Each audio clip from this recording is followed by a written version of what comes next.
બેસો બેસો.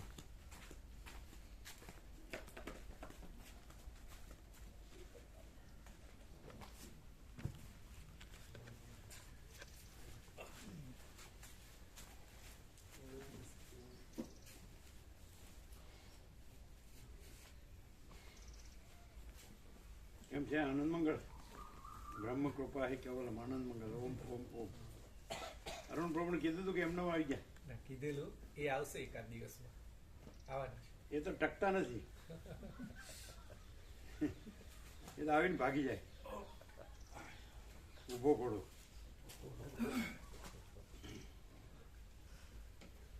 ચંચળતા ભ્રાંતિ.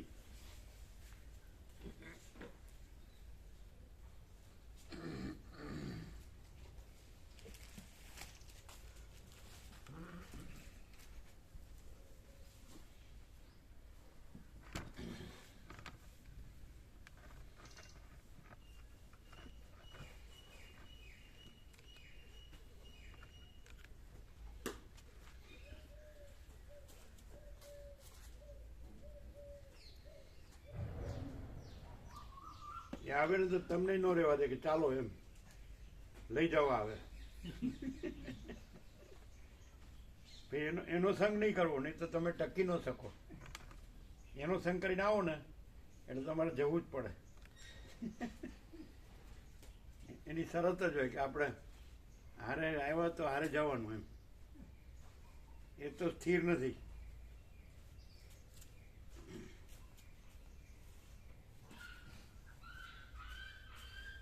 એને શાંતિથી રહેવું હોય ને એના માટે આ જગ્યા છે. ખ્યાલ આવે? ખ્યાલ આવે ને? એને શાંતિથી રહેવું હોય ને એને માટે આ જગ્યા છે. અને પેલો તો ઊભો ઘોડો છે, ભાગ્યા કરે. હા, શું છે? કાર્પેટ છે. કાર્પેટ કાર્પેટ છે પાથર અહીંયા અહીંયા કે રૂમમાં જેમ. એટલે ખોલ નાખો છો નીચે પાથરવા ઠંડી. પણ અમારે ક્યાં આમાં નીચે પગ મૂકવાના જ ક્યાં હોય? રૂમમાં કે અનુકૂળ નીચે પાથરવાની. આ નીચે બીછા કે આવો. આ સબ્જી છે, આ કાજુ બદામની છે. બરાબર. એવું વ્યાપક પ્રસાદ.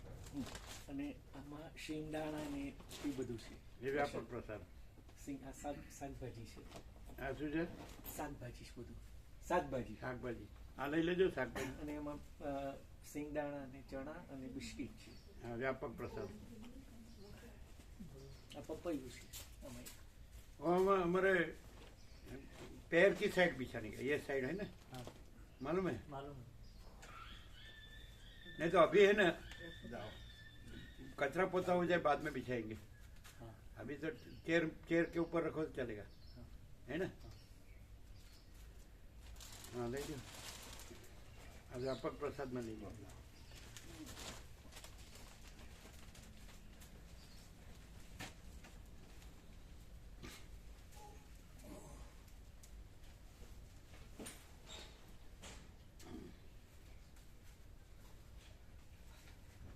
આપણે શાંતિથી ટકવું હોય ને આપણે તો અરુણ પ્રભુનો સંગ નહીં કરવાનો.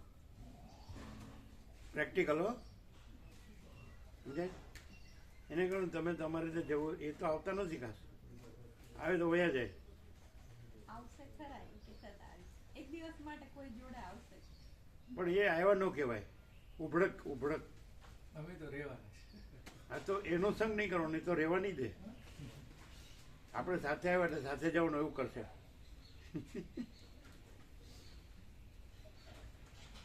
એ ઘણી વાર બોલ્યા છે મારે આખું યોગા છે સાંભળવું, પણ એકે વાર ટક્યા નથી.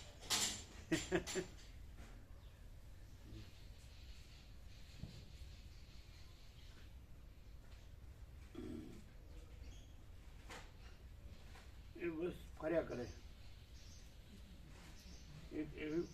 એવો સ્વભાવ થઈ ગયો.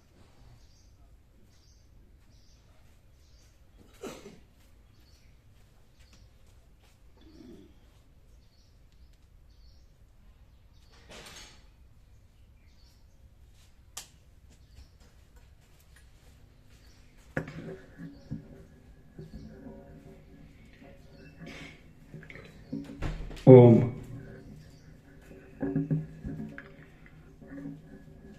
ઓમ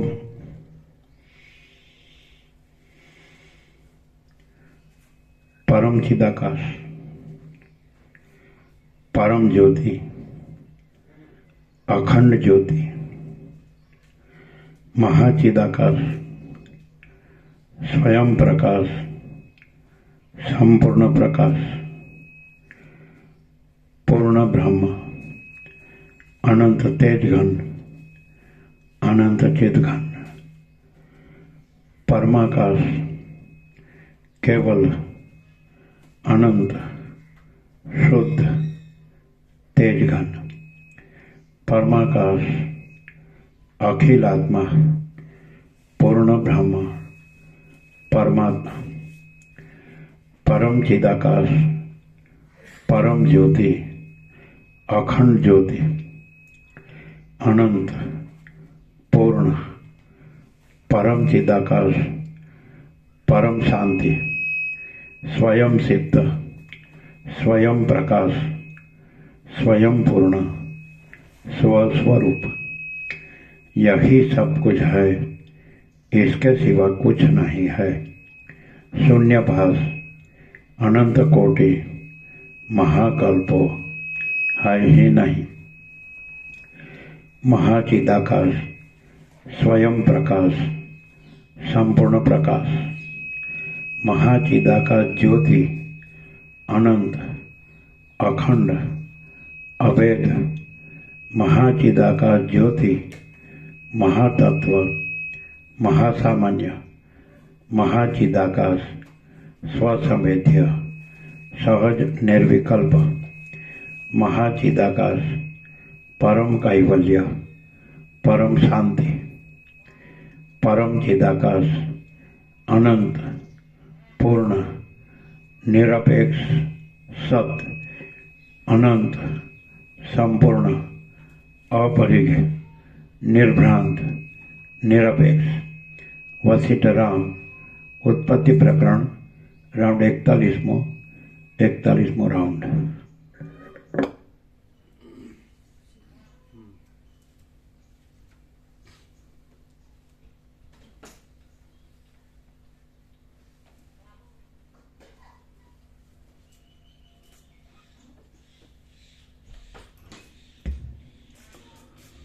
आद्य परब्रह्म सद्गुरु देव की जय। ओम श्री परमात्मने नमः। सद्ग्रंथों शिरोमणि श्री योग वासिष्ठ महारामायण उत्पत्ति प्रकरण सर्ग 119मो पेज नंबर 392 पेज नंबर 392 सर्ग 119मो। सत्य वस्तुनी दृढ़ता माटे सुवर्ण तथा वींटीનું દ્રષ્ટાંત।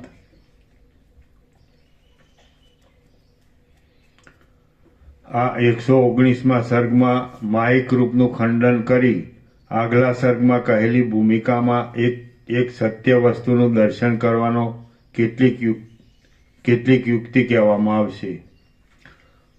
વશિષ્ઠ બોલ્યા, હે રામ, જેવી રીતે સુવર્ણ ત્રણેય કાળમાં સુવર્ણ છે, તે છતાં વીંટીનું ભાન થવાથી તે સુવર્ણ પોતાનું મૂળ સ્વરૂપ ભૂલી જઈને હું સુવર્ણ નથી એવો ખેદ કરે છે, તેવી રીતે આત્મા અહંતાને લીધે પોતાનું મૂળ સ્વરૂપ ભૂલી જઈને ખેદ કરે છે। રામ બોલ્યા, હે મુનિ, સુવર્ણને વીંટીના જ્ઞાનનો તથા આત્માને અહંતાનો કેવી રીતે ઉદય થયો તે મને યથાર્થ રીતે કહો।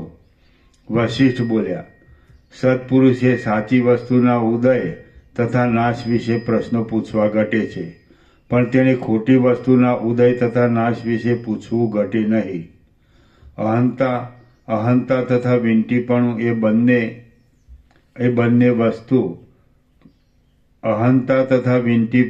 બંને વસ્તુ જ ખોટી છે, કારણ કે કોઈ માણસને સુવર્ણની ખરીદી કરવી હોય ત્યારે તે સુવર્ણના દલાલને કહે કે મારે સુવર્ણ લેવું છે। હવે તે દલાલ તમે સુવર્ણને માટે આ વીંટી રાખો એમ કહીને સુવર્ણના બદલે વીંટી આપે છે, ત્યારે વીંટી એ પણ સુવર્ણ જ છે એમાં કાંઈ પણ સંશય નથી. રામ બોલ્યા, હે પ્રભુ, તમારા કહેવા પ્રમાણે સુવર્ણ જો સર્વ વ્યવહારમાં આવતું હોય તો સુવર્ણથી ભિન્ન વીંટી વગેરેનું રૂપ કેવું છે તે તમે મને કહો, એટલે આ અર્થના નિશ્ચયથી હું બ્રહ્મનું સ્વરૂપ જાણીશ. વશિષ્ઠ બોલ્યા, હે રામચંદ્રજી, જે વસ્તુ ખોટી છે તેનું રૂપ નથી, માટે રૂપરહિત વસ્તુના રૂપનું જો નિરૂપણ થતું હોય તો વાંજણીના દીકરાનો આકાર તથા ગુણ તમે કહો. વીંટીપણું એ માત્ર ખોટી ભ્રાંતિ છે, તે અસત રૂપવાળી માયા છે અને અવિચારથી દેખાય છે તથા સારી રીતે વિચાર કરવાથી જોવામાં આવતી નથી. એ પ્રસિદ્ધ માયાનું સ્વરૂપ છે. મૃગતૃષ્ણાના જળમાં, આકાશના બે ચંદ્રની ભ્રાંતિમાં તથા અહંતામાં અવિચારથી માયાનું રૂપ દેખાય છે તથા સારી રીતે વિચાર કરવાથી નથી દેખાતું. છીપમાં રૂપાનો આકાર જોવામાં આવે છે, પણ તે છીપમાંથી એક અણુ જેટલું અથવા એક કણ જેટલું રૂપું પણ એક ક્ષણ પણ મળતું નથી. એ પ્રમાણે અવિચારથી છીપમાં રૂપાપણું તથા જાજવાના જળમાં જળપણું અસત છતાં સત હોય એવું જણાય છે. જે વસ્તુ મૂળમાં જ નથી તેનું નાસ્તિકપણું, કૌંસમાં એ વસ્તુ નથી એવો નિશ્ચય. જે વસ્તુ મૂળમાં જ નથી તેનું નાસ્તિકપણું વિચાર કરવાથી પ્રકાશ પામે છે તથા અવિચારથી મૃગતૃષ્ણામાં જળની બુદ્ધિની પેટે સ્ફુરે છે, એટલે તે ભ્રાંતિ મળતી નથી. બુદ્ધિની ભ્રાંતિનો ગભરાટ બાળકને મરણરૂપ થઈ પડે છે. તેવી રીતે અસત વસ્તુ પણ કોઈ સમયે સત્કાર્ય કરવા સમર્થ થાય છે. રેતીમાં જેવી રીતે તેલ નથી તેવી રીતે સુવર્ણમાં સુવર્ણ વિના વીંટી તથા કડાપણું કાંઈ પણ નથી. સાચી વસ્તુથી જ વ્યવહાર થાય અને મિથ્યા વસ્તુથી ન થાય એવો કાંઈ નિયમ કર્યો નથી. કારણ કે કોઈ સમયે મિથ્યા યક્ષથી બાળકને થતા વિકારની જેમ મિથ્યા વસ્તુ પણ સાચું કામ કરે છે. ઝેરમાં અમૃતની ભાવના દ્રઢ થવાથી તે ઝેર પણ અમૃતનું કામ કરે છે. તેવી રીતે સાચી અથવા ખોટી વસ્તુનો હૃદયમાં દ્રઢ નિશ્ચય થયો હોય તે વસ્તુ તેવા અર્થવાળી ક્રિયા કરે છે. જે આ દેખાય છે તે પરમ અવિદ્યા છે, તે જ માયા છે અને તેથી જ સંસ્કૃતિ છે. તેથી જ અસત તથા પ્રતિષ્ઠા રહિત આ પદાર્થમાં અહંતાપણાની ભાવના થાય છે. સુવર્ણમાં વીંટીપણું આદિ ભાવ નથી તથા આત્મામાં અહંતાપણું નથી. એવી રીતે સ્વચ્છ તથા શાંત પરમાત્મામાં અહંતાનો અભાવ છે. સત્ય વિચાર કરતા પરમાત્મા વિના કોઈ સનાતનપણું નથી, કોઈ વિરંચીપણું નથી, કોઈ બ્રહ્માંડપણું નથી અને કોઈ પ્રજાપતિપણું નથી. તેના વિના કોઈ લોકાંતરપણું નથી અને કોઈ સ્વર્ગપણું નથી. વળી મેરુપણું નથી, અસુરપણું નથી, મનપણું નથી અને દેહપણું પણ નથી. તેના વિના કોઈ મહાભૂતપણું નથી, કારણપણું નથી, ત્રિકાળની કલ્પનાપણું નથી અને ભાવ તથા અભાવનું વસ્તુપણું નથી. તેના વિના ત્વમપણું, અહમપણું, સત્તાપણું તથા અસત્તાપણું નથી. તેમજ કોઈ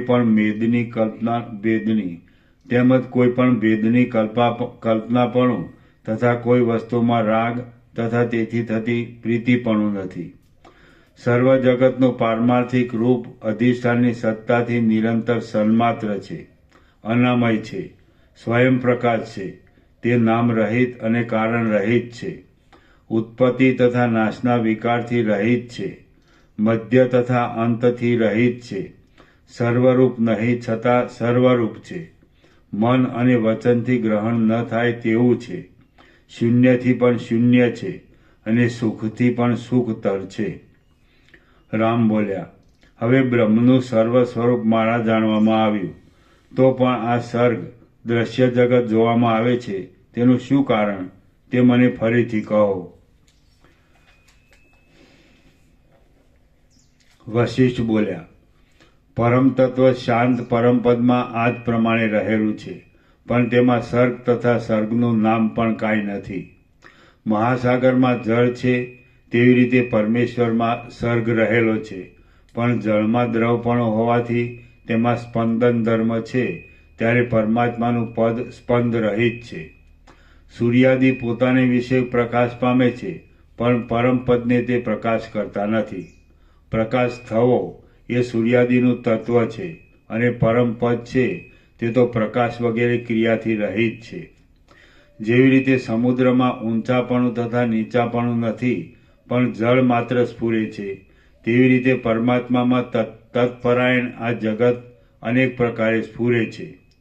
જ્યાં સુધી પરિપક્વ જ્ઞાન થયું ન હોય ત્યાં સુધી સર્ગ જોવામાં આવે છે, અને તે જ સર્ગ સંપૂર્ણ જ્ઞાન થયા પછી શાશ્વત બ્રહ્મ સ્વરૂપ રૂપે જણાય છે.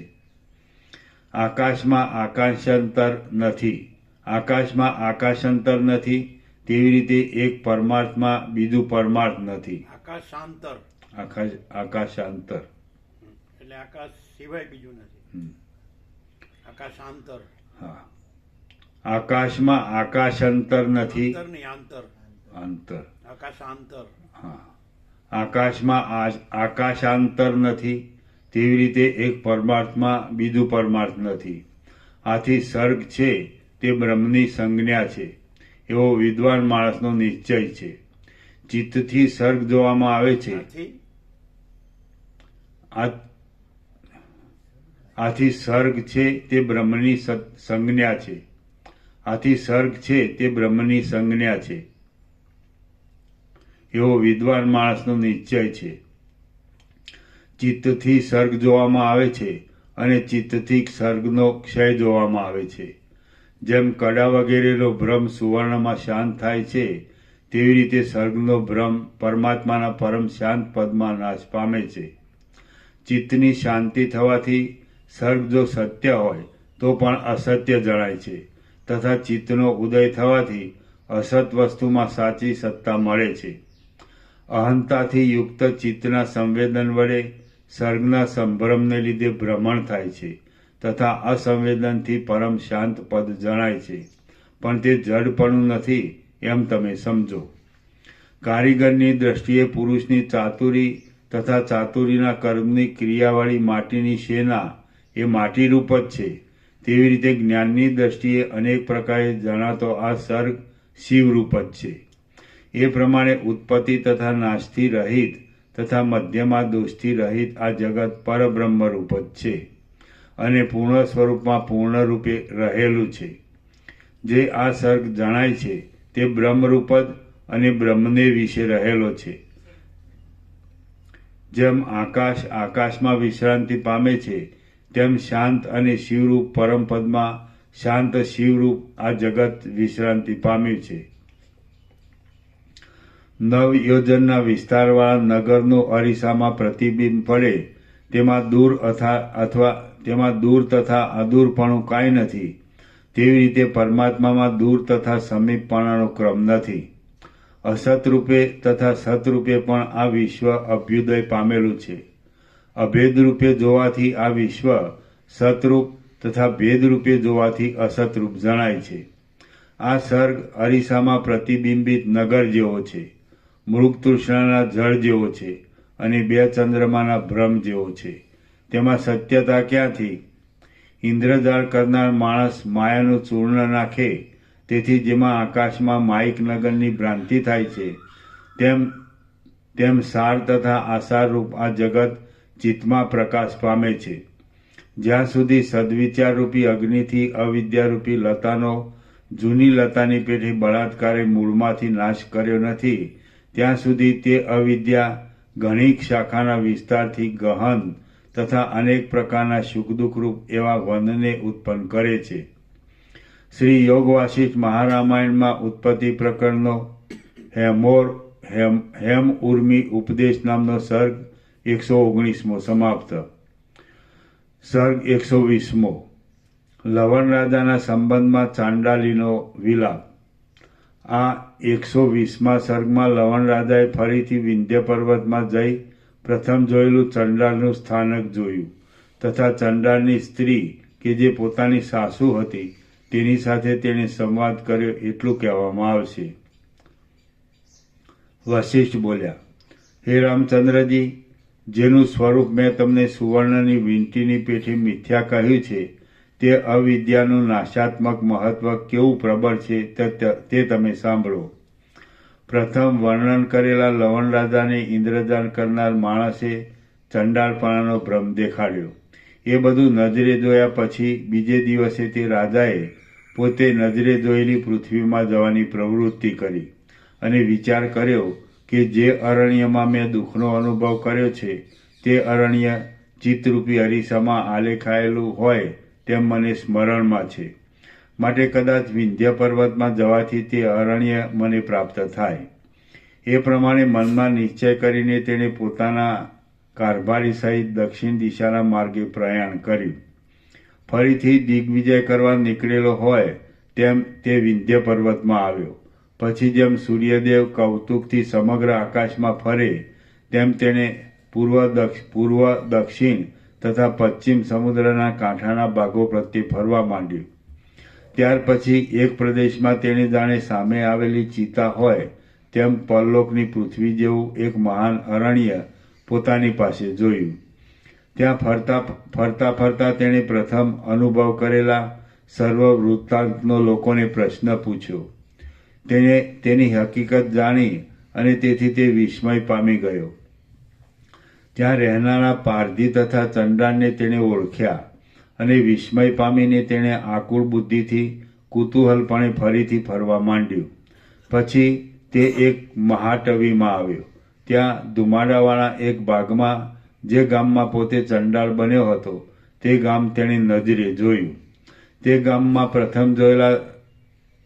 પ્રથમ જોયેલા સર્વ માણસો, સ્ત્રીઓ, નાની ઝૂંપડીઓ, લોકોના અનેક પ્રકારના વિશ્રાંતિના સ્થાનકો, પૃથ્વીના ભાગો, વૃક્ષો, દુષ્કાળમાં દુર્દશા પામેલા પોતાના ચાકરો, તે સ્થળે રહેનાર પારધી તથા બંધુ વિનાના કેટલાક બાળકો, એ બધું તેણે નજરે દીઠું. ત્યાં ચંડાળ દશાની પોતાની સાસુ હતી.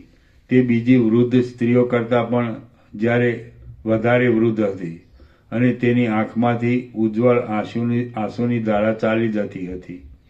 તેના સ્તન સુકાઈ ગયા હતા અને તેનું અંગ દુર્બળ થઈ ગયું હતું. દુઃખ પામતા પોતાના બંધુના દુઃખને લીધે દુઃખ પામતી તથા આંખમાંથી આંસુ ખેરવતી બીજી વૃદ્ધ સ્ત્રીઓની વચ્ચે તે બેઠી હતી. એ અનાવૃષ્ટિરૂપી ઉગ્ર વજ્રથી બળી ગયેલા દેશમાં અકસ્માત દુષ્કાળને લીધે વિંખાઈ ગયેલા પોતાના બંધુના અસંખ્ય દુઃખનું વર્ણન કરતી હતી. ત્યાં તેણે આર્ત સ્વરથી આ પ્રમાણે વિલાપ કરવા માંડ્યો.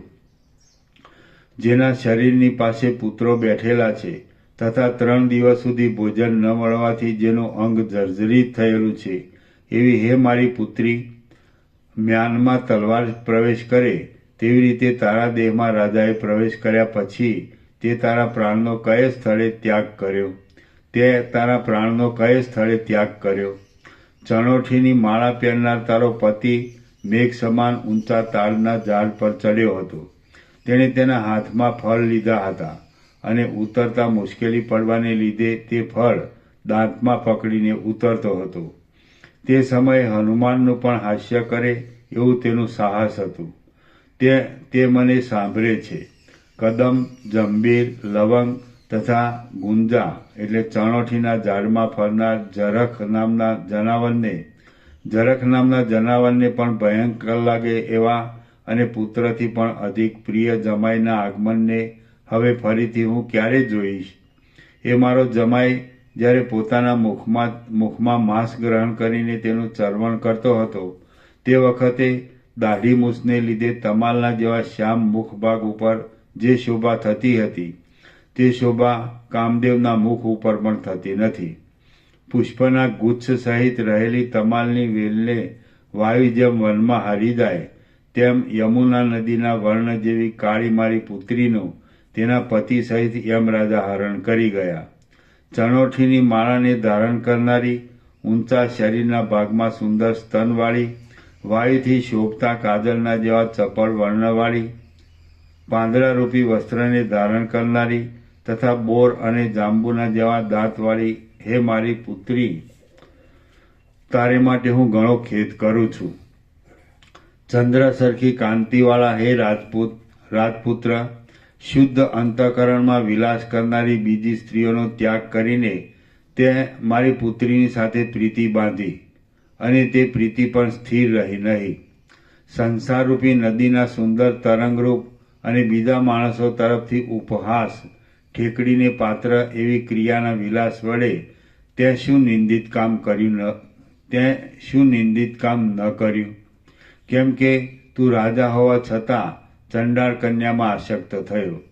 મોટા મોટા મનોરથવાળી આશા જેવી રીતે ધન સહિત નાશ પામે, મોટા મોટા મનોરથોવાળી આશા જેવી રીતે ધન સહિત નાશ પામે, તેવી રીતે સારંગ પક્ષીના જેવા નેત્રવાળી મારી પુત્રી તથા મદોન્મત્ત સિંહના જેવા પરાક્રમવાળો રાજા એ બંને એક જ સમયે નાશ પામ્યા. હવે ધણી તથા પુત્રી વિનાની દૂરદેશમાં આવેલી, દુર્ગતિને પામેલી અને દુષ્ટ જાતિમાં ઉત્પન્ન થયેલી એવી હું આ દુઃખના ભય અને મહા આપત્તિ રૂપ જ છું.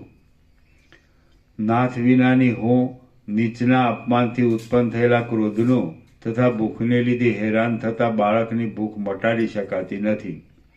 તેથી શોકનું પણ સ્થાનક રૂપ છું. મોટા દુઃખરૂપી પૃથ્વીમાં ઉત્પન્ન થયેલા દેવને લીધે તાપ પામતા બંધુ વિનાના મૂળ પ્રાણીને જગતમાં જે જીવન મરણ તથા મહા આપત્તિ આવે છે તેના કરતાં તો પથ્થર જેવી નિર્જીવ વસ્તુનું જીવન વધારે ઉત્તમ છે. વર્ષા ઋતુમાં પર્વત ઉપર હજારો શાખાથી સેંકડો ખડ ઉગી નીકળે છે, તેવી રીતે સંબંધ વિનાના તથા કુરુદેશમાં રહેનાર માણસને માથે હજારો દુઃખ આવી પડે છે. આ પ્રમાણે તે વૃદ્ધ ચંડાળની વિલાપ કરી રહી હતી.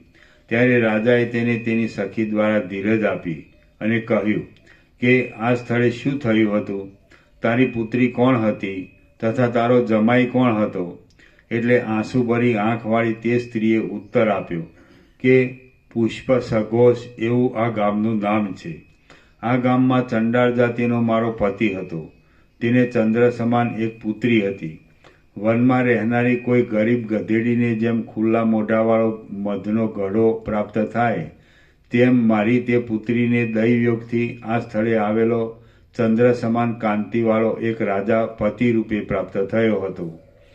તે રાજાની સાથે ઘણા દિવસ સુખ ભોગવ્યા પછી તેણે કેટલાક પુત્રો અને પુત્રીને જન્મ આપ્યો. જેમ વૃક્ષના આશ્રયથી તુંબડીની લતા વૃદ્ધિ પામે તેમ તે રાજાના આશ્રયથી મારી પુત્રી આ વનમાં વૃદ્ધિ પામી હતી. શ્રી યોગ વાસિષ્ઠ મહારામાયણમાં ઉત્પત્તિ પ્રકરણનો ચંડાલી શોચન નામનો સર્ગ 120મો સમાપ્ત.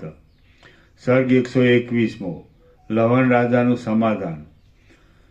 આ 121મા સર્ગમાં લવણ રાજા ચંડાળની સ્ત્રીના વચન સાંભળી વિસ્મય પામીને પોતાને ઘેર આવ્યા તથા વશિષ્ઠ ઋષિને તેનો નિર્ણય પૂછ્યો. તેથી લવણ રાજા તથા રામચંદ્રજીના મનનું વશિષ્ઠ ઋષિએ સમાધાન કર્યું એટલી કથા કહેવાશે. ચંડાળની બોલી. હે રાજન, એ પ્રમાણે કેટલોક કાળ વીત્યા પછી આ ગામમાં અનાવૃષ્ટિને લીધે માણસોનો નાશ કરનાર એવો ભયંકર દુષ્કાળ પડ્યો. એ દુઃખને લીધે ગામના સર્વ માણસો અહીંથી નીકળી દૂર દેશમાં ગયા અને ત્યાં મરણ પામ્યા. એ પ્રમાણે બંધુના મરણથી તથા દુષ્કાળથી દુઃખ ભોગવનારા અમે શૂન્ય થયા છીએ અને આંખમાંથી ચાલી જતી અશ્રુની ધારા વડે શોક કરીએ છીએ. વશિષ્ઠ બોલ્યા. આ પ્રમાણે તે ચંડાળનીના વચન સાંભળીને રાજા વિસ્મય પામ્યો અને મંત્રીના મુખ સામે જોઈ રહ્યો. ત્યારે ચિત્રમાં આલેખેલો હોય તેમ તે સ્તબ્ધ બની ગયો. ફરીથી એ આશ્ચર્યકારક ઘટના માટે તે વિચાર કરવા લાગ્યો. વારંવાર પૂછવા લાગ્યો અને તેથી આશ્ચર્ય પામવા લાગ્યો. ત્યાર પછી તે રાજાએ દયામાં મગ્ન થઈને તે ચંડાળના સ્થાનકમાં રહેનાર પોતાના સંબંધીઓ તરફ દ્રષ્ટિ કરી તેમનું સન્માન કર્યું, તેમજ તેમના દુઃખનો નાશ કર્યો. એવી રીતે તે સ્થળે કેટલોક સમય રહ્યા પછી તે લવણ રાજા નિયતિ એટલે દૈવની ગતિનો વિચાર કરીને પાછો પોતાના રાજ્યમાં આવ્યો અને નગરના લોકોના વંદન ઝીલતો રાજમહેલમાં ગયો. પછી લવણ રાજાએ પ્રાતઃકાળે સભામાં મને પ્રશ્ન પૂછ્યો કે હે મુનિ, જે બાબત સ્વપ્નમાં જોયેલી હતી તે પ્રત્યક્ષ જોવામાં આવી, તેથી મને ઘણું વિસ્મય થયું છે. એ પ્રમાણે રાજાએ મને પ્રશ્ન પૂછ્યો, તેથી વાયુથી જેમ મેઘનો નાશ થાય તેમ મેં તેના હૃદયના સંશયનો નાશ કર્યો. હે રામચંદ્રજી, આ પ્રમાણે અવિદ્યા જ મોટા ભ્રમને કરનારી છે, અને તે અસત વસ્તુને સત કરે છે તથા સત વસ્તુને અસત કરે છે. રામ બોલ્યા, હે બ્રહ્મન, એ પ્રમાણે સ્વપ્નમાં જોયેલી બાબત સાચી હોય તેવી રીતે જોવામાં આવી તેનું શું કારણ તે કહો, કારણ કે આ સંશય મારા મનમાંથી મટતો નથી. વશિષ્ઠ બોલ્યા, હે રામચંદ્રજી, અવિદ્યામાં સર્વ વસ્તુનો સંભવ છે. સ્વપ્નમાં અવિદ્યાને લીધે ઘટમાં પણ પટની વસ્ત્રની બુદ્ધિ થાય છે. અવિદ્યાને લીધે અરીસામાં રહેલા પર્વતની પેઠે દૂરની વસ્તુ પાસે જણાય છે, અને સુખે નિંદ્રા આવવાથી જેમ લાંબી રાત્રિ ક્ષણવારમાં ચાલી જાય છે, તેમ અવિદ્યાને લીધે લાંબો વખત પણ ક્ષણવારમાં વહી જાય છે. સ્વપ્નમાં પોતાનું મરણ થાય છે, તેવી રીતે અવિદ્યાને લીધે અસંભવ વસ્તુ પણ સંભવિત થાય છે. સ્વપ્નમાં થતા આકાશગમનની જેમ અસત્ય બાબત પણ અવિદ્યાને લીધે સત્ય લાગે છે. માણસ ફૂદડી ફરે છે તે વખતે આખી પૃથ્વી ફરતી હોય એમ દેખાય છે. તેવી રીતે અવિદ્યાને લીધે સ્થિર વસ્તુ પણ અસ્થિર જણાય છે. વળી મદથી ચિત્તમાં ક્ષોભ પામેલા માણસને દ્રશ્ય પદાર્થ ચલાયમાન જણાય છે, તેવી રીતે અવિદ્યાને લીધે અચળ વસ્તુ ચલાયમાન દેખાય છે. વાસનાવાળું ચિત્ત જેવી જેવી ભાવના કરે છે તેવો તેને અનુભવ થાય છે. વળી તે અનુભવ સાચો પણ નથી તેમ ખોટો પણ નથી. જ્યારે મિથ્યા અહંતારૂપ અવિદ્યાનો ઉદય થાય છે ત્યારે આદિ, અંત તથા મધ્યથી રહિત બ્રહ્મનું પણ અનંતપણું ઉદય પામે છે. પ્રતિભાસના પરવશપણાથી સર્વ અવળાપણું જણાય છે. તેથી એક ક્ષણ કલ્પરૂપ તથા એક કલ્પ ક્ષણરૂપ થઈ પડે છે. બુદ્ધિ અવળી થવાથી જંતુ પોતાના આત્માને ઘેટારૂપ જુએ છે, અને વાસનાને લીધે કોઈ સમયે ઘેટો પણ પોતે સિંહપણું ધારણ કરે છે.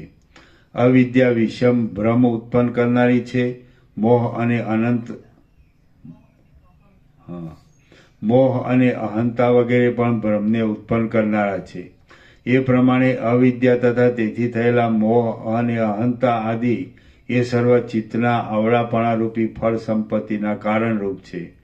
તેથી તેઓ વાસનાને લીધે અકસ્માત મોટા આરંભવાળા વ્યવહારનો સંવાદ કરે છે. ચંડાળના સ્થાનકમાં કોઈ ચંડાળ કન્યાનો કોઈ ચંડાળની સાથે વિવાહ થયો અને તે સત હોય અથવા અસત હોય તો પણ લવણ રાજાના મનમાં તે સાચો પ્રતીત થયો. જે પ્રમાણે કોઈ માણસે કાંઈ કામ કરેલું હોય અને એનો તેને સંપૂર્ણ અનુભવ હોય તો પણ તેને કરેલી ક્રિયાનું વિસ્મરણ થઈ જાય છે, તે પ્રમાણે તેને કોઈ સમયે ન કરેલા તથા અનુભવમાં ન આવેલા વિષયનું સ્મરણ પણ આવે છે. સ્વપ્નમાં તો પ્રાકૃત માણસ પણ દેશાંતરમાં જઈને પોતે ભોજન ન કર્યું હોય તો પણ મેં ભોજન કર્યું છે એમ ચિત્તમાં જાણે છે. વિંધ્ય પર્વતમાંના ચાંડાળના ગામનો વ્યવહાર પણ આવો છે. જેમ સ્વપ્નમાં પ્રાચીન કથા જોવામાં આવે તેમ લવણ રાજાને પ્રતિભાસથી એ વૃત્તાંત અનુભવમાં આવ્યો છે.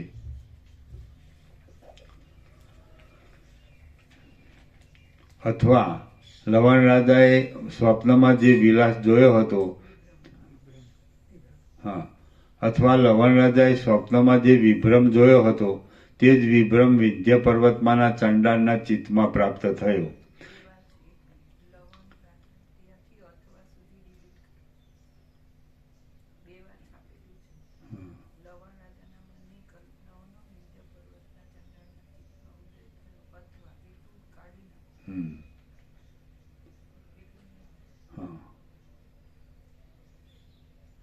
એટલે કે જે પ્રમાણે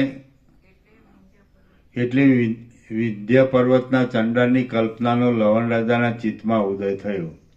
જે પ્રમાણે ઘણા માણસોના નામ, તેમના વચન તથા તેમણે પોતાના મનથી કરેલી કલ્પના એ બધું કોઈ સમયે શબ્દ તથા અર્થથી મળતું આવે છે, તે જ પ્રમાણે સ્વપ્નમાં જુદા જુદા માણસે જોયેલા કાળ, દેશ તથા ક્રિયા પણ મળતા આવે છે. એવી રીતે વ્યવહારની ગતિએ કરીને અધિષ્ઠાન ચૈતન્યની સત્તાથી જ પ્રતિભાસને લીધે સર્વ વસ્તુની સત્તા છે અને સંવેદન વિના સર્વ પદાર્થની કાંઈ પણ સત્તા નથી. જળમાં તરંગ તથા બીજમાં વૃક્ષ એક છતાં જેમ ભિન્ન રૂપે જણાય છે, તેમ ભૂત, ભવિષ્ય અને વર્તમાનમાં સંવેદનની સત્તા જ સંવેદનથી ભિન્ન રૂપે જણાય છે. પણ તેનું સતપણું અથવા અસતપણું સત પણ નથી, તેમ અસત પણ નથી. સત્ય દ્રષ્ટિથી સંવેદનનું સતપણું સત્ય છે તથા અસંવેદનનું અસત્ય છે. ખરું જોતા રેતીમાં જેમ તેલ નથી, તેમ અવિદ્યા એ કાંઈ પણ વસ્તુ નથી. સુવર્ણમાંથી થયેલા કડામાં સુવર્ણ વિના અન્ય વસ્તુ હોય જ નહીં. અવિદ્યા વડે આત્મતત્વ સાથે સંબંધ થતો નથી, કારણ કે અવિદ્યા તથા આત્મતત્વને સમાનપણું નથી અને સમાનપણા વિના સંબંધ થતો નથી. સમાન વસ્તુનો જ સંબંધ થાય છે એમ અનુભવથી સ્પષ્ટ છે. વળી લાખ અને કાષ્ઠ સમાન નથી, તથાપી જેનો તે સંબંધ થાય છે તે અસમાન અવિદ્યા અને આત્મતત્વનો છે. તેથી પરસ્પર સંબંધના ઉદાહરણ માટે યોગ્ય નથી, કારણ કે લાખ અને લાકડા વગેરેનો સંબંધ એ માત્ર એકલી અવિદ્યાનો જ વિલાસ છે. કદાચ એમ માનીએ કે સર્વ જગત પરમાર્થમય છે, તેથી તૃણ, કાષ્ઠ આદિ બધું ચૈતન્યની સમાન છે અને તેઓ પરસ્પર સંબંધથી ચૈતન્ય વડે પ્રકાશ પામે છે. તો જગતમાં રહેલા સર્વ ભાવ ચિન્માત્રથી જ સન્માત્ર છે. તેથી તેઓ પોતાના અનુભવથી જ પરસ્પર પ્રકાશ પામે છે. એટલે તેને પ્રકાશ કરનાર અન્ય પદાર્થ ન હોવો જોઈએ. વિષમ પદાર્થનો પરસ્પર સંબંધ થવાનો સંભવ નથી અને સંબંધ થયા વિના પરસ્પરનો અનુભવ થતો નથી. સમાન વસ્તુમાં બીજી સમાન વસ્તુ સંપૂર્ણ એકતા પામીને એકત્વપણાને લીધે તેના રૂપમાં વૃદ્ધિ પમાડે છે. ચેતન પદાર્થ ચિત્ત અને ચૈત્યરૂપ દ્રશ્યભાવથી ઉદય પામે છે. એક જડ વસ્તુ બીજી જડ વસ્તુ સાથે મળવાથી ગાઢ જડતા થાય છે, પણ ચૈતન્ય અને જડ એ બેમાં વિલક્ષણતા હોવાથી તેમની એકતા થતી નથી. દ્રષ્ટા, દર્શન અને દ્રશ્ય એ ત્રિપુટીરૂપી ચિત્રમાં પણ દ્રષ્ટા, દર્શન અને દ્રશ્ય એ ત્રિપુટીરૂપી ચિત્તમાં પણ ચૈતન્ય અને જડ એ બે સમાન ન હોવાથી મળતા નથી અને સર્વ ચૈતન્યમય છે. માટે ચૈતન્યનો જ અનુભવ થાય છે એમ માનીએ તો ચૈતન્યના અનુભવમાં હું જાણું છું એમ અનુભવ થવો જોઈએ નહીં, કારણ કે ચૈતન્ય વસ્તુ એક જ હોવાથી બે ચૈતન્યનો અનુભવ કેમ જ થાય? લાકડું, પથ્થર તથા માટી એ બધા જડ રૂપે સમાન છે, તો પણ તેમાં ચૈતન્યનો અંશ નથી.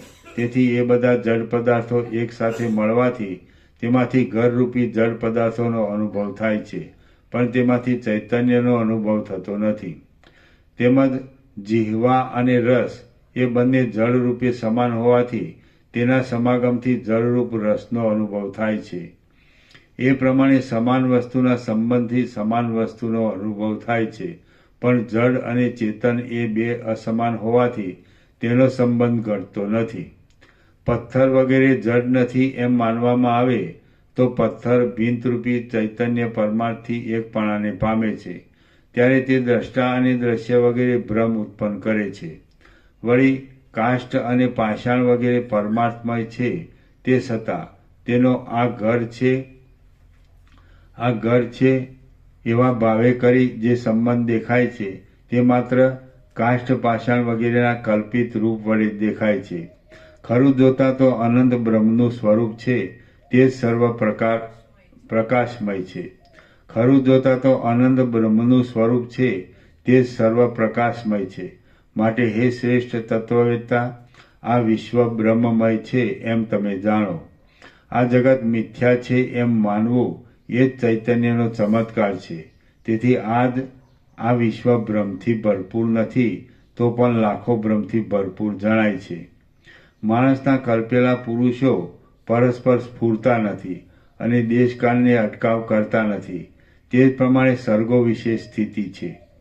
જ્યાં સુધી ભેદ બુદ્ધિ છે ત્યાં સુધી સર્ગપણું તથા અહંતા વગેરે ભ્રમનો ઉદય થાય છે.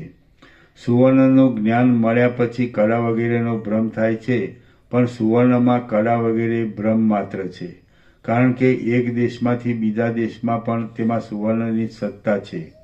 કળા વગેરેના ભેદનો ત્યાગ કરવાથી જેમ તે સુવર્ણથી ભિન્ન નથી, તેમ દ્રષ્ટા દર્શનનો ત્યાગ કરવાથી અવિદ્યા પણ ભિન્ન નથી. માટીની બનાવેલી શેલામાં માટીનું જ્ઞાન થવાથી તે માટીરૂપ જ જણાય છે, તેમ પરમ તત્વનું જ્ઞાન થવાથી આ સર્વ અસત્ય છે એમ જાણવામાં આવે છે. જેમ તરંગ છે તે જળરૂપ જ છે, પૂતળી છે તે લાકડારૂપ જ છે, તથા કુંભ વગેરે છે તે મૃતિકારૂપ જ છે, તેમ આ ત્રણેય જગતનો ભ્રમ પણ એક બ્રહ્મરૂપ જ છે. દ્રશ્ય અને દ્રષ્ટિનો સંબંધ થાય ત્યારે મધ્યમાં જે છે તે દ્રષ્ટાનું સ્વરૂપ છે. દ્રષ્ટા, દર્શન અને દ્રશ્ય આદિ વડે તે પરમપદ વર્જિત છે.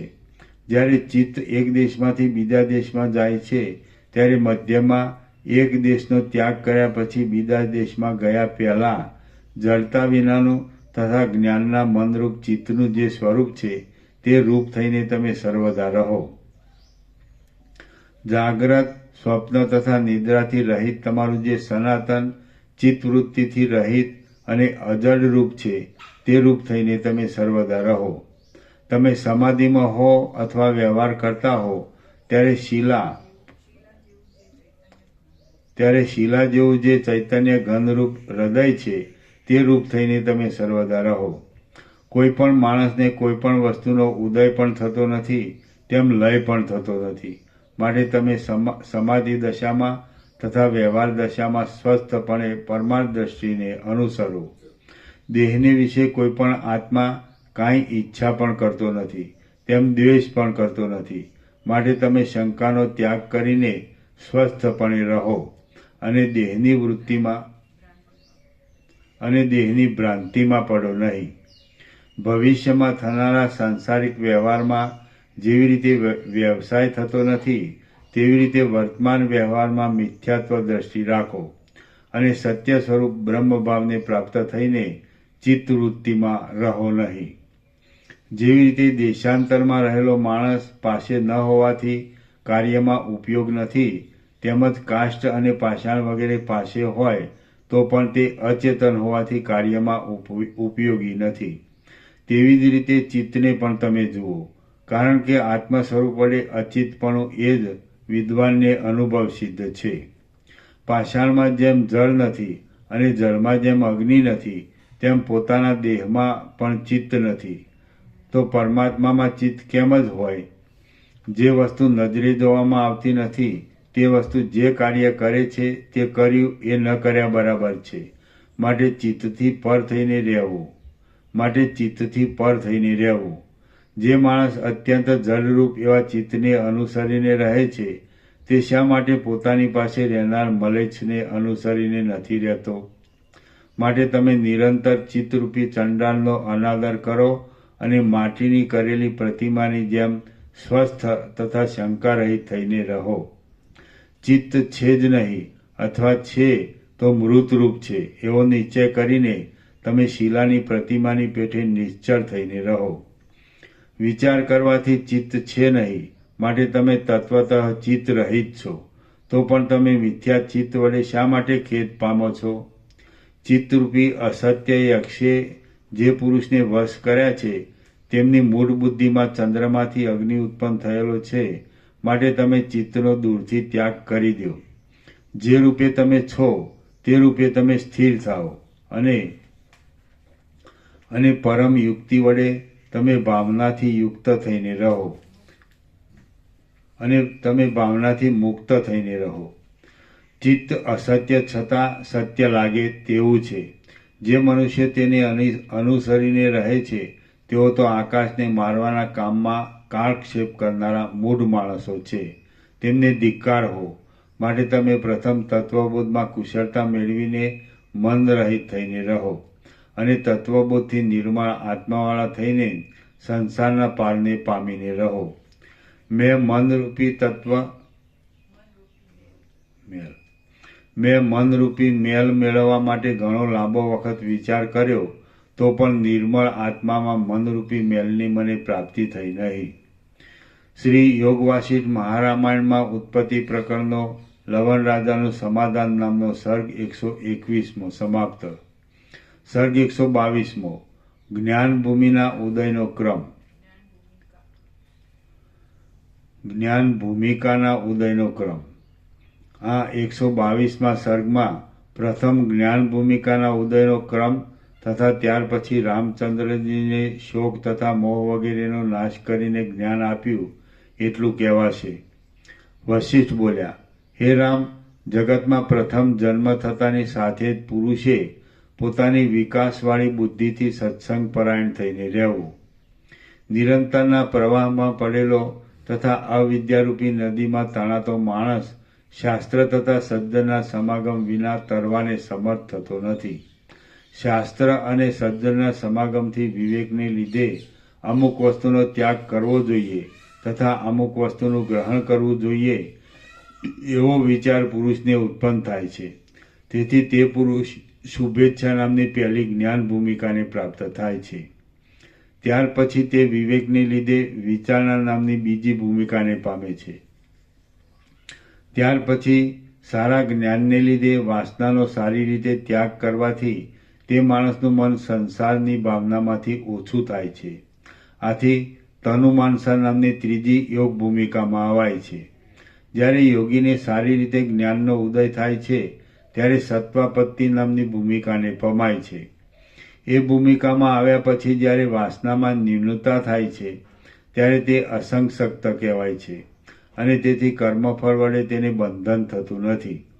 એ પ્રમાણે વાસના ન્યૂન થવાથી અસંગ શક્તિને લીધે અસત્ય વસ્તુમાં ભાવના ઓછી થાય છે. તેથી મનુષ્ય સમાધિમાં હોય, વ્યવહાર કરતો હોય, અસત્ય સંસારની વસ્તુમાં રહેલો હોય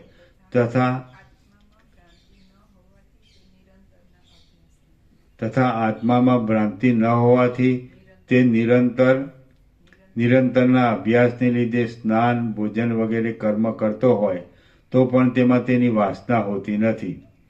તે સાંસારિક વસ્તુને દેખતો નથી, રુચિથી તેનું સેવન કરતો નથી અને તેનું સ્મરણ પણ કરતો નથી.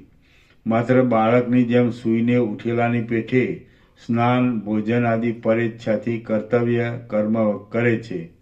તેનું ચિત્ત અત્યંત સૂક્ષ્મ બ્રહ્મૈક રસમાં હોવાથી પદાર્થ ભાવિની નામની છઠ્ઠી યોગ ભૂમિકામાં તે આવે છે. ઉપર પ્રમાણે પરબ્રહ્મમાં ચિત્ત લીન થવાથી તે પરેચ્છાથી સ્નાન, ભોજન વગેરે બહારની ક્રિયા કરે છે, તો પણ ક્રમપૂર્વક સર્વથા તેની ભાવનાનો તે ત્યાગ કરે છે. તેથી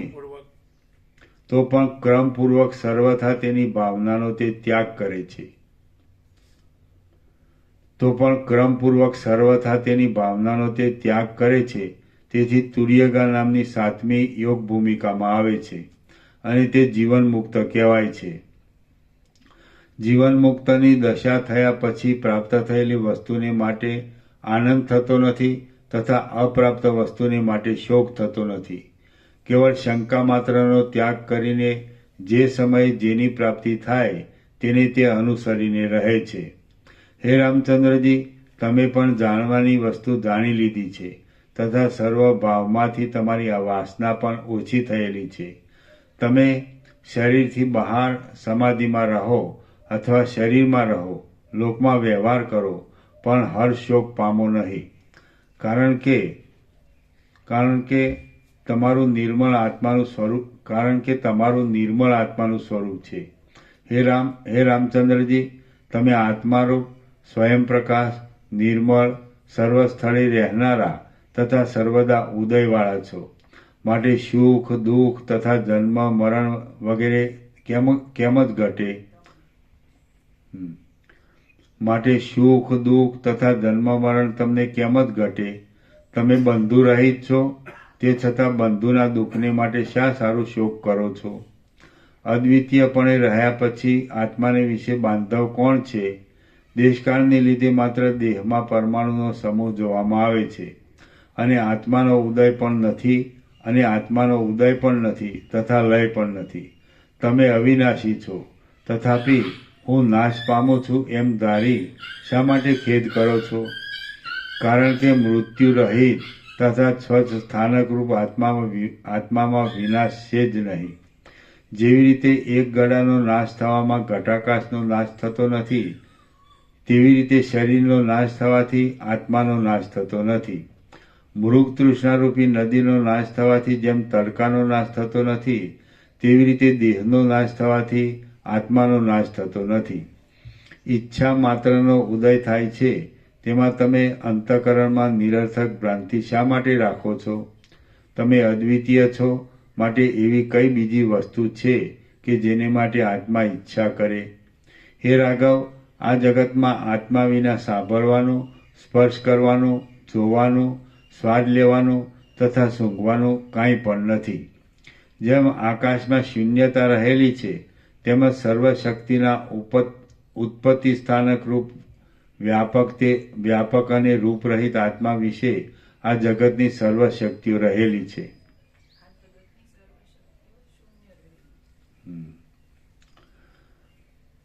જેમ આકાશમાં શૂન્યતા રહેલી છે, તેમજ સર્વશક્તિના ઉત્પત્તિ સ્થાનરૂપ વ્યાપક તે રૂપરહિત આત્મા વિશે આ જગતની સર્વ શક્તિઓ શૂન્ય રહેલી છે. હે રામ, ચિત્તમાંથી જ આ ત્રિલોકી રૂપી લલનાનો ઉદય થયો છે તથા તે સત્વ, રજ અને તમોગુણના ક્રમે કરીને ભ્રમ ઉત્પન્ન કરનારી છે. મનની શાંતિ થયા પછી વાસનાનો ક્ષય થાય છે. ત્યાર પછી ક્રિયાશક્તિના નિવાસરૂપ માયાનો નાશ થાય છે. હે રાઘવ, સંસારરૂપી આ એક ઉગ્ર ઘટમાળ છે. તેમાં યંત્રને ચલાવવા માટે વાસનારૂપી દોરડી છે. તમે તે દોરડીને પ્રયત્નથી કાપી નાખો. એ વાસના જ્યાં સુધી જાણવામાં નથી આવી ત્યાં સુધી મહામોહ આપનારી છે અને જાણ્યા પછી તે અનંત બ્રહ્મ સુખ આપનારી છે. એ વાસના બ્રહ્મમાંથી ઉત્પન્ન થયેલી છે અને લીલા માત્રથી સંસારનું સુખ ભોગવ્યા પછી તે બ્રહ્મનું સ્મરણ કરીને બ્રહ્મમાં જ લય પામે છે. તેજમાંથી જેમ પ્રકાશ પેદા થાય છે, તેમ રૂપરહિત, અપ્રમેય તથા નિરામય એવા પવિત્ર પદમાંથી સર્વ પ્રાણી ઉત્પન્ન થયેલા છે. જેવી રીતે પાંદડામાં રેખા છે, જળમાં તરંગ છે, સુવર્ણમાં કડા વગેરે છે અને અગ્નિમાં ઉષ્ણતા છે, તેવી રીતે બ્રહ્મને વિશે વાસનાથી આ ત્રણેય ભુવન રહેલા છે અને તેમાંથી જ ઉત્પન્ન થયેલા છે. માટે એ ત્રણ ભુવન બ્રહ્મરૂપ જ છે. એ બ્રહ્મ છે તે જ સર્વ પ્રાણી માત્રના આત્મા છે. બ્રહ્મનું જ્ઞાન થવાથી આખા જગતનું જ્ઞાન થાય છે અને તે ત્રણ ભુવનના જ્ઞાતા જાણનાર છે. પણ શાસ્ત્રના વ્યવહાર સારું એક બ્રહ્મમાં જ ચિત્ત, બ્રહ્મ અને આત્મા વગેરે નામ વિદ્વાનોએ કલ્પેલા છે. પ્રિય તથા અપ્રિય વિષયનો ઇન્દ્રિયો સાથે સંયોગ થાય તો પણ તેમાં મિથ્યા બુદ્ધિ હોવાથી હર્ષ તથા ક્રોધ વિનાનો જે જીવનમુક્તનો અનુભવ છે તે જ આત્મા છે. આકાશની પેઠે અત્યંત સ્વચ્છ ચિદાત્માને વિશે આ જગત ભિન્ન હોય તેવી રીતે તેનું પ્રતિબિંબ પડે છે. તે જગતમાં બુદ્ધિની પ્રેરણાથી લોભ, મોહ વગેરે પરસ્પર ભેદે કરીને ચિદાત્મામાં રહેલા છે. માટે તે રૂપ જ છે. પણ હે રામચંદ્રજી, તમારે દેહ નથી તથા તમારી આકૃતિ નિર્વિકલ્પ ચૈતન્ય રૂપ છે. માટે લજ્જા, ભય તથા ખેદમાંથી તમને મોહ કેમ ઉત્પન્ન થાય છે? તમને દેહ નથી તથા લજ્જા વગેરે દેહમાંથી ઉત્પન્ન થયેલા હોય અસત છે, તો તમે મૂર્ખ મનુષ્યની જેમ દુર્બુદ્ધિના વિકલ્પથી કેમ પરાભવ પામો છો? તમે પોતે અખંડ ચૈતન્યરૂપ છો અને તમારો પોતાનો દેહ નાશવંત છે. જેને આત્માનું યથાર્થ જ્ઞાન થયું નથી એવા અજ્ઞાનીના આત્માનો પણ જ્યારે નાશ થતો નથી તો પછી જ્ઞાની પુરુષનો તો કેમ જ નાશ થાય? સૂર્યના આધાર વિનાના માર્ગમાં પણ જે ચિત્તનો જવા આવવાનો સંચાર થાય છે એ ચિત્ત છે, તે જ પુરુષ છે. પણ શરીર એ પુરુષ નથી. શરીર હોય અથવા ન હોય તો પણ દેહનો નાશ થયા પછી ચિત્તરૂપી પુરુષ જ્ઞાની હોય અથવા અજ્ઞાની હોય તો પણ નાશ પામતો નથી. આ સંસારમાં જે વિચિત્ર દુઃખ નજરે જોવામાં આવે છે તે બધા દેહને છે, પણ અગ્રાહ્ય એવા ચિદાત્માને નથી. ચૈતન્ય તો મનના માર્ગનું અતિક્રમણ કરીને શૂન્યની પેઠે રહેલું છે. તે સુખ દુઃખ વડે કેમ વ્યાપ્ત થાય? ભ્રમર કમળમાંથી ઉડીને આકાશમાં જાય છે તેવી રીતે આ દેહપિંજરનો નાશ થયા પછી દેહમાંથી રહેનારો આત્મા દેહના અભિમાનનો ત્યાગ કરીને પોતાના મૂળ સ્થાનકરૂપ પરમાત્મામાં જ લય પામે છે. પણ વાસનાનો અભ્યાસ હોવાથી તેની મુક્તિ થતી નથી. હે રામ, જો આ જીવરૂપી આત્મતત્વ મિથ્યા હોય તો પછી આ દેહપિંજરનો નાશ થવાથી કોનો નાશ થાય છે તથા કોને માટે તમે ખેદ કરો છો? માટે તમે સત્ય એવા બ્રહ્મનું ચિંતન કરો.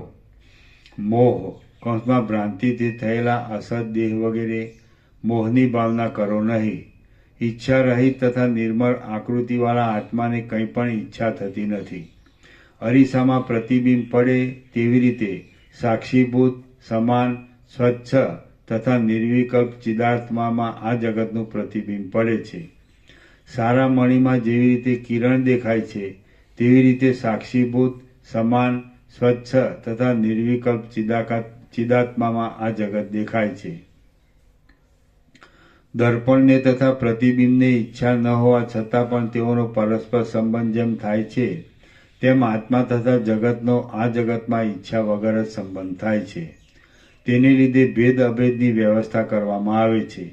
સૂર્યના સાનિધ્યથી એટલે સૂર્યોદયથી જેમ જગતની ક્રિયાનો આરંભ થાય છે તેમ ચૈતન્યની સત્તા માત્રથી આ જગતની ઉત્પત્તિ થાય છે. હે રામ, આ મારા ઉપદેશ પ્રમાણે જગતની સ્થિતિના મૂર્તિમાન આકારની નિવૃત્તિ છે. માટે તમારા ચિત્તમાં પણ જગત આકાશરૂપ શૂન્ય છે એમ સમજવામાં આવ્યું હશે. જેમ દીવાની સત્તાથી પ્રકાશ થવો એ સ્વાભાવિક છે તેવી રીતે જગતની સ્થિતિ એ ચૈતન્યના તત્વનો સ્વભાવ છે. આકાશ શૂન્ય છે તે છતાં જેમ તે આકાશ મનોહર શોભાથી યુક્ત તથા મનોહર વ્યવહારને યોગ્ય નીલિમા આકાશમાંની શ્યામતાને ઉત્પન્ન કરે છે તેમ પ્રથમ પરમાત્મા તત્વમાંથી ઉદય પામેલું મન પોતાના અનેક પ્રકારના વિકલ્પના સમૂહથી આ જગતને ઉત્પન્ન કરે છે. સંકલ્પ વિકલ્પનો ક્ષય થયા પછી ચિત્ત ગળી જાય છે અને તેથી સંસારનો મોહ મટી જાય છે. પછી શરદ ઋતુમાં જેમ આકાશ સ્વચ્છ જણાય છે તેમ મોહ મટવાથી જન્મરહિત એક ચૈતન્ય સ્વરૂપ જ જણાય છે. પ્રથમ કર્માત્મક મનનો ઉદય થાય છે. પછી તે મન સંકલ્પને લીધે બ્રહ્મા તથા મનુ વગેરે સ્રષ્ટાના શરીર રૂપે થાય છે. પછી જેમ મુગ્ધ બાળક ભૂતની કલ્પના કરે છે તેમ તે અનેક પ્રકારના જગતનો મિથ્યા વિસ્તાર કરે છે. મહાસાગરમાં જેમ તેની સત્તાથી જળના તરંગની પંક્તિ દેખાય છે તેમ અસતરૂપ મન પોતપોતાના અધિષ્ઠાનરૂપ ચૈતન્યમાં ચૈતન્યની સત્તા માત્રથી જગતરૂપી મહાન શરીર ધારણ કરીને સ્ફુરે છે. અસત છતાં સત હોય તેમ તે દેખાય છે અને વારંવાર ઉત્પન્ન થઈ પાછું લય પામે છે. શ્રી યોગ વાસિષ્ઠ મહારામાયણમાં ઉત્પત્તિ પ્રકરણનો સ્વરૂપ નિરૂપણ નામનો સર્ગ 122મો સમાપ્ત. ઉત્પત્તિ પ્રકરણ સમાપ્ત. ઓમ ઓમ ઓમ. નંબર 402 પૂરા થયા. 402 પૂરા. 403 પ્રસાદ આપો બધાને. સુખડી પ્રસાદ. Happy birthday to you.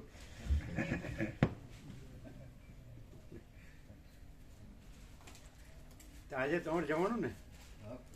અત્યારે જવાનું? હા, તો એમને પ્રસાદ વધારે આપજો. તમારે કેટલો લઈ જવો છે? બસ એક જ ઘરે પ્રસાદી એમાંથી થઈ ગયો.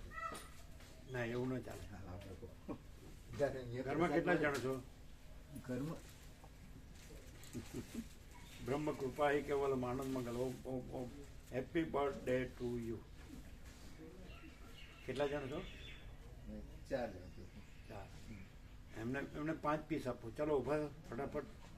એવું અહીંયા બધાને પ્રસાદ મળે ને. અહીંયા અપાય છે અહીં તો ચાલુ જ છે. બીજો જો ઘણો પ્રસાદ આવે છે એટલે ઊભા થજો. ગોબરો ઊભા થજો જરા. એ પેલો લાવજો બધો આ લાવ્યા એ આ પ્રભુ લાવ્યા એ પ્રસાદ લાવજો. એક ટોકર લાવો.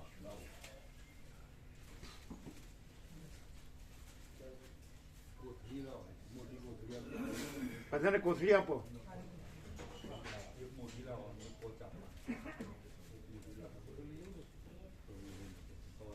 બધાને કોથળીમાં આપો. એમને સ્નેહ પ્રભુ 5 આપતા. બધાને આપો. આપો બરાબર. આપો. પહોંચી ગયું. એક ટોકર લાવું છું ને, આ નાનું પડશે ટોકર. આવીએ સમય જશે. अलग अलग देंगे कि मिक्स करेंगे? ये अलग देना, ये हाँ तो ये दे दो. चालू करो. બધાને કોથળીમાં આપો. કોથળીમાં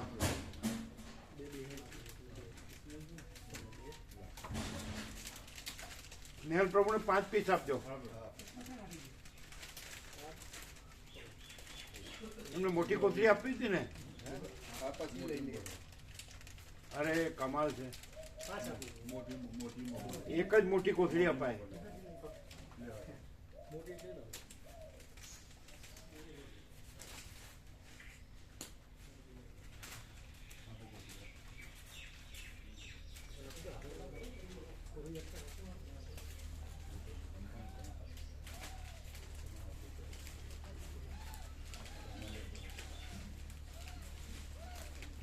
आप भी लेना.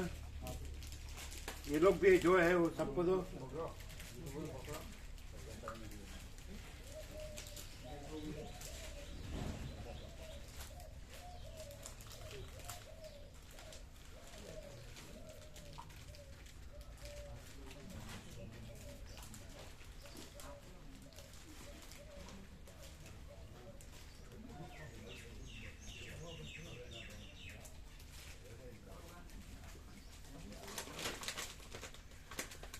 अलग अलग देंगे कि मिक्स करेंगे?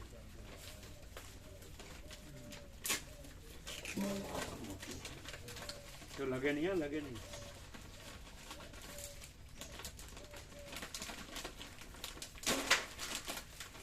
अलग अलग दे दो समान रूप से. दे दो फटाफट.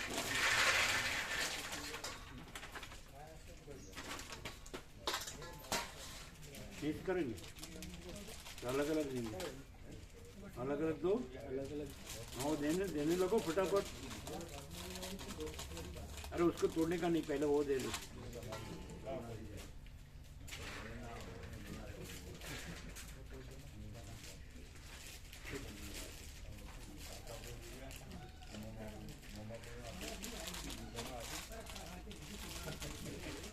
તમારે મોડું નથી થતું ને?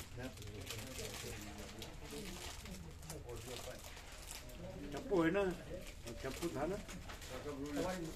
लगे नहीं है चप्पू. लागे नहीं जो लागे नहीं.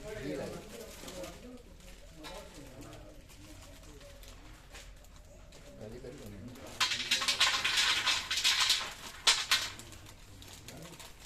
सबको देना और आप भी लेना. चलो भजन आपको.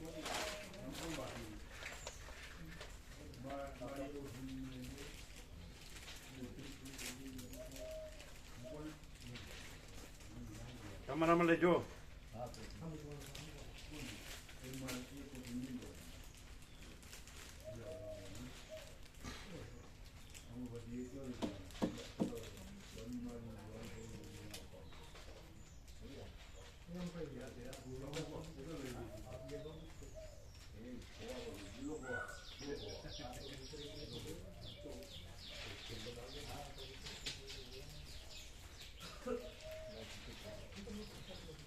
એક મામા પ્રભુને આપો.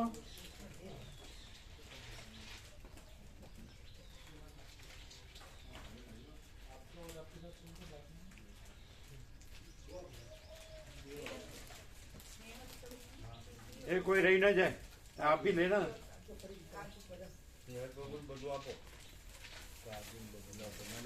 એ स्नेहल प्रभु में रखो. वो कहाँ रख दिया?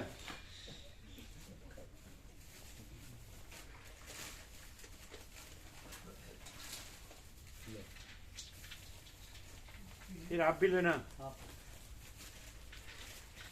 और उसको देना वो आनंद प्रभु को सब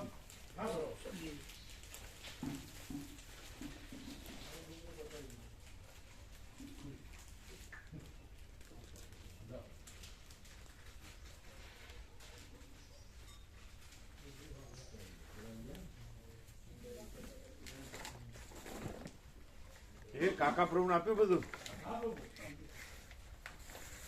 इसमें क्या है આમાં શું છે સિંગ ચણા ને એવું છે. સિંગ ચણા સિંગ ચણા સિંગ ચણા સિંગ ચણા બિસ્કિટ ને ચેવડો ને એવું છે. સાંજે આપજો સાંજે સાંજે तत्वबोध પછી अंदर रख दो इसको शाम को देना सबको सिंग चना बिस्किट वगैरह है ना बंद करना शाम को याद करना હા યાદ કરો.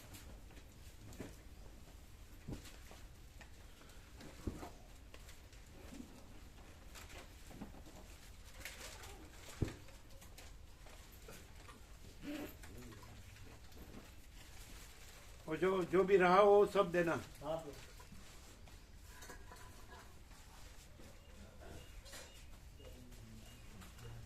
હવે જે તીસરે હવે સાંજે આવીને આપજો અને જે વધ્યું હોય એ સાંજે આવીને આપજો બરાબર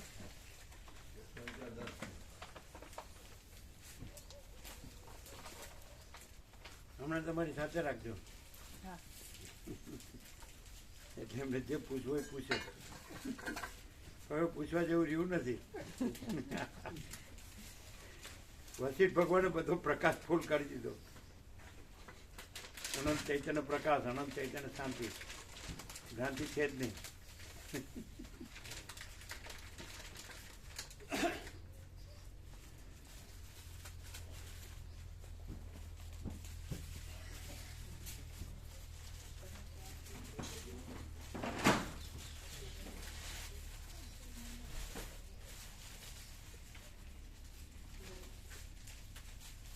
કેમ છે આંજણી મટી ગયું પ્રભુ. નથી એની દવા આપીએ છે ને ડૉક્ટર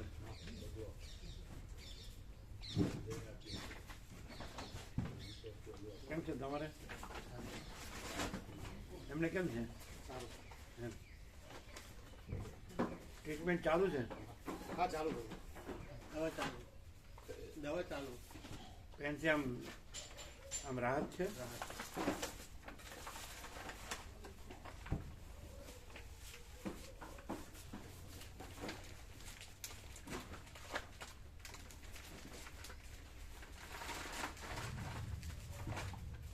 હવે બાળકો પણ કેમ છે ચાલુ પ્રભુ. એમ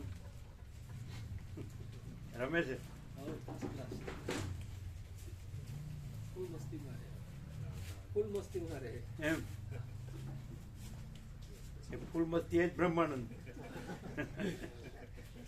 નિર્દોષ બ્રહ્માનંદ નિરંજન નિરાકાર નિર્વિકાર પરમાકાશ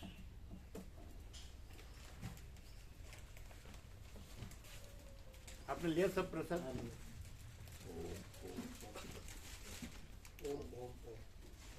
ओम ओम ओम ब्रह्म कृपा है केवल आनंद मंगल ओम ओम ओम केवो प्रकाश है પરમ જ્યોતિ આકાશ પરમ જ્યોતિ અખંડ જ્યોતિ. all and all in all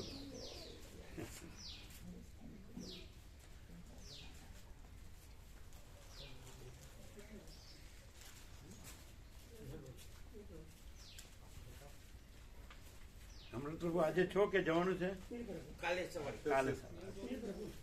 બરાબર હા તે. સારું.